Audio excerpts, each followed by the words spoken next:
murakaza neza kuri GVT Judgment Victory Truth, ubuntu n'amahoro bikomeze kubana namwe. Rero tugiye kujya tubana mu nsanganyamatsiko ikomeye cyane ivuga ngo ukuri kw'ibiriho, aho tuzibanda ku byigisho bigera kuri 42. Rero ibyo byigisho uko ari 42 tuzibanda cyane cyane ukuri kw'ibiriho mu gitabo cy'intambara ikomeye. Rero tuzarushaho kugenda dusobanukirwa kandi asaba Imana kugira ngo tuzagende tumenya byinshi kandi Uwiteka azatubere byose. Rero mwene data, iki gitabo ni igitabo kigaragaza ibintu byinshi bigiye bitandukanye.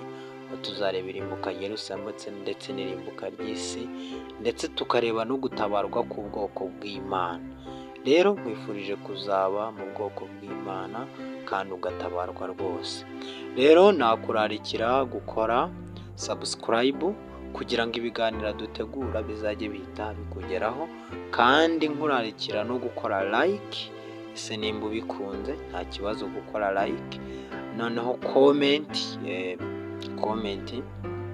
uko ubyumva, inyunganizi, wagira ikibazo ukaba watwandikira muri comment, hanyuma tukaba dushobora kubona izo comment zanyu, hanyuma tukaba twabasubiza kubw'ikibazo mushobora kuba mwagize.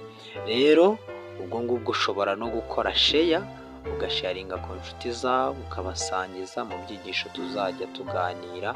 Rero Judgment Victory Truth kwifurije kugubwa neza kandi kwifurije kugira amagara mazima, dore ko tuzajya tuganira no kuri rya jambo bita celebration, uzuza imibereho yawe ibyishimo. Rero ndakuraritse tuzabane kandi Uwiteka azakuyobore mu izina rya Yesu, amen.